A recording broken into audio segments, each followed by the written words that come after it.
नमस्कार मित्रों, अश्वनी सेज में आपका स्वागत है। मित्रों, आज का विषय नई संसद का जिस दिन उद्घाटन हुआ था उसी दिन एक ऐसा घटनाक्रम घटित हुआ जिसने न केवल संसद को शर्मसार किया बल्कि उसने भारतीय लोकतंत्र को शर्मसार किया और उसने वो आईना दिखाया जिसको देखने पर खुद को कहीं ना कहीं लज्जा और शर्म की अनुभूति होती। मामला था सांसद दानिश खान और भाजपा सांसद विदुड़ी के बीच। उसके बाद आरोप प्रत्यारोप का दौर चला। दानिश खान का वीडियो वायरल हुआ। दानिश खान ने ये कहा, दानिश खान ने वो कहा, बिल्कुल सही बात, जो कहा बिल्कुल गलत कहा। लेकिन क्या उस संदर्भ में विदुड़ी के स्टेटमेंट को जायज ठहराया जा सकता है? एक गंभीर प्रश्न। क्या रूल ऑफ लॉ नहीं है? क्या पावर इज माइट हिंदुस्तान में एप्लीकेबल है? सब रथ को नहीं दोष घुसाएं। आप सत्ता में हैं तो आप सब कुछ बोलेंगे।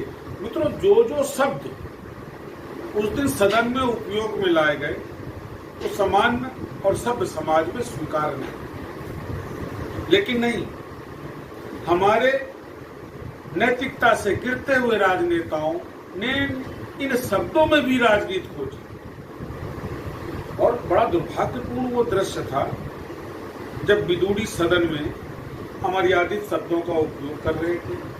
पीछे डॉक्टर हर्षवर्धन बैठे हंस रहे थे, रविशंकर प्रसाद हंस रहे थे। संघ, जो कि बड़ा संयमित, बड़ा अनुशासनात्मक एक संगठन है, अगर संघ का एक बड़ा पदाधिकारी ऐसे शब्दों पर हंस रहा हो, हालांकि बात को डॉक्टर हर्षवर्धन ने कहा, मैं उस विषय पर नहीं हंस रहा था, पर मित्रों जब कोई चर्चा चल रही तो दूसरा विषय कहां से?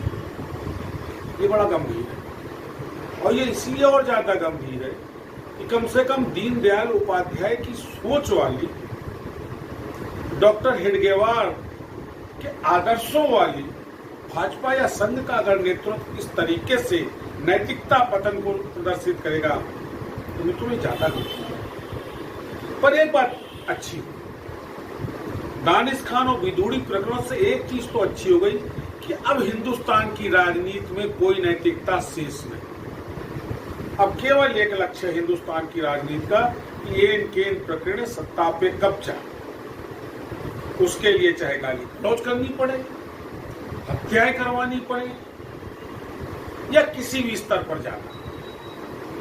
आप देखिए, एक नहीं दो सांसद, कितने गंभीर आरोप, कार्रवाई नहीं। आम आदमी पर अगर ये आरोप होते तो शायद 24 घंटे नहीं होते उसको जेल में जाने में। पर मामला बाहुबली का है, मामला सांसद का है और कोर्ट में खा जो भी सत्ता पक्ष है, चाहे हरियाणा का मंत्री। बेटी बचाओ, किनसे ही आज तक किसी ने स्पष्ट नहीं किया। बेटी बचाओ का तो नारा दिया पर यह स्पष्ट नहीं किया कि बेटी बचानी है तो किससे। क्या ये गंभीर नहीं? अगर हमारे माननीयों पे, जनप्रतिनिधियों पर ये गंभीर प्रश्न आते हैं, ये गंभीर आरोप लगते हैं, तो मित्रों सोचना पड़ेगा कि हिंदुस्तान का लोकतंत्र किधर जा रहा है। अभी भी समय है। सरकार को इस मामले को लेकर बड़ा गहन विचार विमर्श करना चाहिए। सदन की मर्यादा निर्धारित की जानी चाहिए, विरोध होना चाहिए, लेकिन विरोध में इस तरीके से अब शब्दों का और गिरे हुए नैतिक भावों का स्वागत न तो किया जा सकता है और न किया जाना चाहिए। इस वीडियो के माध्यम से आम जनता से अपील, सरकार तो सुनेगी नहीं, लेकिन आम जनता से अपील, अब की बार वोट देने जाए तो इसका जरूर ध्यान रखें कि जिस व्यक्ति को आप दे रहे हैं उसकी नैतिकता क्या है, वो कितना व्यवहार कर सकता है। फिर ऐसे किसी गंभीर विषय के साथ मित्रों आपसे मिलूंगा। नमस्कार।